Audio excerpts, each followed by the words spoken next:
अगं सारिका, इकडे कुठे गेलतीस ग? अहो पोराला शाळेत सोडायला गेलते. कुठल्या शाळेत घातलीस ग? अहो इथं आपल्या सरकारी शाळेतच आहे. अगं बाई, मराठी शाळेत घातलीस तू? मी आमच्या नातीला इंग्लिश मिडियमला घातलंय. तुम्ही दोघं एवढं मिळवत असताना कशाला ग मराठी शाळेत घातल्यास? कमवण्याचा आणि पोरांच्या शिक्षणाचा काय संबंध? अगं खाऊन गांडीला हात पुसण्यापेक्षा मुलांच्या शिक्षणावर खर्च करा ग. पोरं आपलं भविष्य असतात ग सारिका.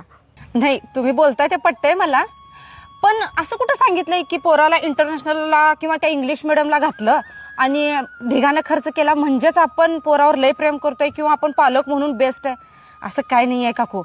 मला सांगा, पुढे जाऊन माझं पोरगं लय कुठं छान कुठल्या शिखरावर पोहोचल की नाही मला माहित नाही, पण मराठी शाळेत घातल्यामुळं माझं पोरगं आता येणाऱ्या ह्या जगात आणि येणाऱ्या काळात टिकून राहणार आणि बरोबर तोंड देऊन पुढे जाणार ह्याचा मला विश्वास आहे.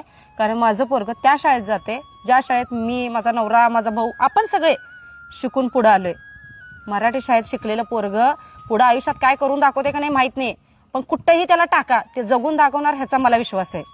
आणि काय हो, इंटरनॅशनल स्कूलमध्ये ठीक आहे ते इंग्लिश शिकवतात ना, मग मी माझ्या पोराला मराठी शाळेत घालून इंग्लिशचा एक्स्ट्रा क्लास लावलाय.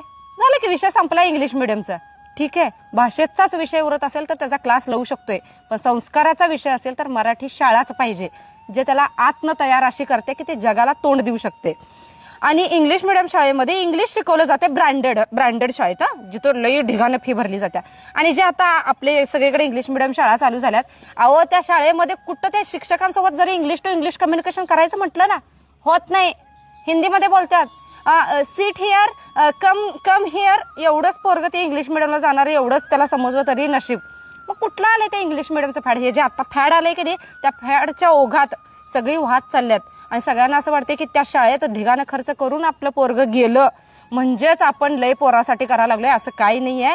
ह्या आता जे चालू आहे ना, त्याच्यामध्ये आपलं स्टेटस टिकून ठेवण्यासाठी आम्ही 60,000 भरतोय, आम्ही 70,000 भरतोय, आम्ही 1,00,000 भरतोय, हे फक्त स्टेटस मेंटेन करण्यासाठी त्या पोराला तेवढ्या शाळेत घालतात.